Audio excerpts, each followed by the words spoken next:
Hello everyone, I am Kamish Safira. Welcome to my online class. Subject Hindi. आज का topic है सर्वनाम के भेद।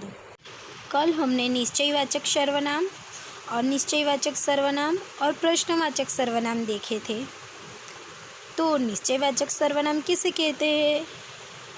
जिस सर्वनाम के द्वारा किसी पास या दूर की वस्तु या व्यक्ति का निश्चय हो उसे निश्चयवाचक सर्वनाम कहते हैं। जैसे यहाँ वहाँ, है ना। और उसी तरह से अनिश्चयवाचक सर्वनाम किसे कहते हैं?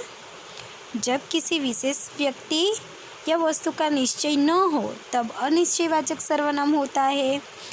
जैसे कुछ, कोई, वो सारे क्या है? अनिश्चयवाचक सर्वनाम के रूप है। और हमने देखा था प्रश्नवाचक सर्वनाम। तो प्रश्नवाचक सर्वनाम में जिस रूप से प्रश्न पूछा जाता है, आप कौन हो, है ना, उसी तरह से आपको किसने बुलाया, आप क्या करते हो, वो क्या है? प्रश्नवाचक सर्वनाम। तो बच्चों, आज हम सीखेंगे संबंधवाचक सर्वनाम किसे कहते हैं। वाक्य में संबंध बताने वाले सर्वनाम ही संबंधवाचक सर्वनाम होते हैं। यानी जो वाक्य होता है उसमें जो संबंध बताते हैं वही सर्वनाम को संबंधवाचक सर्वनाम कहा जाता है। जैसे जो, जिसे, जिससे। फॉर एग्जाम्पल, जो सत्य बोलता है वह सदा खुश रहता है। तो इस वाक्य में देखो संबंध बताया है कि जो सत्य बोलता है ना वही खुश रहता है। तो जो और वह, वो क्या है? संबंधवाचक सर्वनाम है। जिसने समय नियोजन सीख लिया वह उन्नति के शिखर पर पहुंच ही गया। देखो, जिसने, तो वो क्या है? संबंधवाचक। संबंध बताया है, जिसने समय नियोजन सीख लिया वह उन्नति के शिखर पर पहुंच ही गया। तो जिसने, वह, वो क्या है? संबंधवाचक सर्वनाम। जो, वह, जिसने, वह, वो क्या है? संबंधवाचक सर्वनाम के एग्जाम्पल। यहाँ जो और जिसने शब्दों का संबंध वह से है, अतः वह संबंधवाचक सर्वनाम है। तो संबंधवाचक सर्वनाम के अन्य रूप भी देखेंगे हम। संबंधवाचक सर्वनाम के अन्य रूप देखें। जो एक वचन होगा तो जिसने, जिसे, जिसको, जिससे, जिसके लिए, जिसका, जिसकी, जिसके, जिसमें, जिस पर, है ना। तो वो एक वचन में होगा।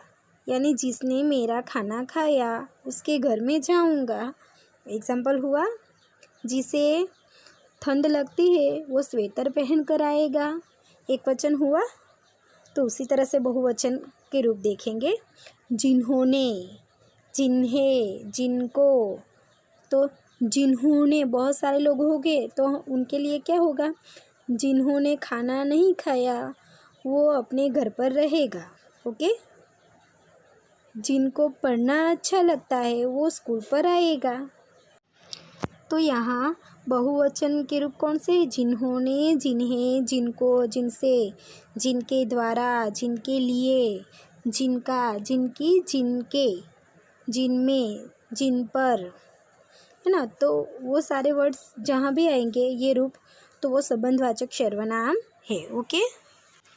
नेक्स्ट देखेंगे निजवाचक सर्वनाम। तो निजवाचक सर्वनाम किसे कहते हैं?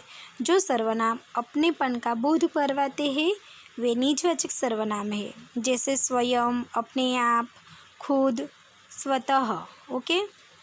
तो देखो, वो टाइटल भी ऐसा ही है और उसकी व्याख्या भी उसकी जैसे ही, निज यानी खुद के लिए। तो अपनेपन का जो बोध करवाते हैं वो निजवाचक सर्वनाम कहलाते हैं।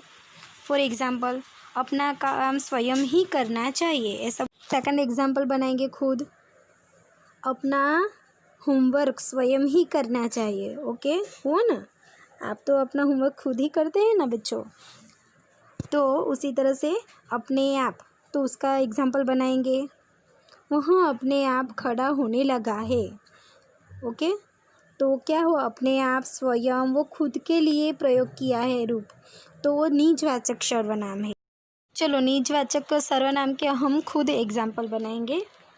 खुद का, ये खुद वो रूप है तो वो खुद रूप लेकर एग्जाम्पल बनाएंगे। बारिश होने की वजह से हम खुद ही अपने घर चले गए। बना एग्जाम्पल, है ना। उसी तो आज हमने सीखा कि संबंधवाचक सर्वनाम किसे कहते हैं। संबंध बताने वाले सर्वनाम को संबंधवाचक सर्वनाम कहते हैं और निजवाचक सर्वनाम अपनेपन का बोध जो करवाते हैं उसे निजवाचक सर्वनाम कहते हैं। तो यहाँ हमारा सर्वनाम का ये टॉपिक्स ख़त्म हुआ। तो आई होप आपको सर्वनाम किसे कहते हैं वो अच्छी तरह से समझ में आ गया हो। तो फिर से एक बार क्वेश्चन पूछ लेती हूँ, सर्वनाम किसे कहते हैं? संज्ञा के स्थान पर जो प्रयुक्त होने वाले शब्द हो उसे सर्वनाम कहते हैं। सर्वनाम के कितने भेद हैं? तो सर्वनाम के 6 भेद हैं। कौन कौन से? पुरुषवाचक सर्वनाम फर्स्ट, सेकंड निश्चयवाचक सर्वनाम थर्ड, और निश्चयवाचक सर्वनाम फोर्थ, प्रश्नवाचक सर्वनाम 5, संबंधवाचक सर्वनाम और 6 निजवाचक सर्वनाम। तो बच्चों आज आपका होमवर्क है अभ्यास का प्रश्न 1, प्रश्न 2 आपको आपकी हिंदी की नोटबुक में लिखना है। होमवर्क की PDF मैं आपके व्हाट्सएप ग्रुप में भेज दूँगी। Thanks watching my video.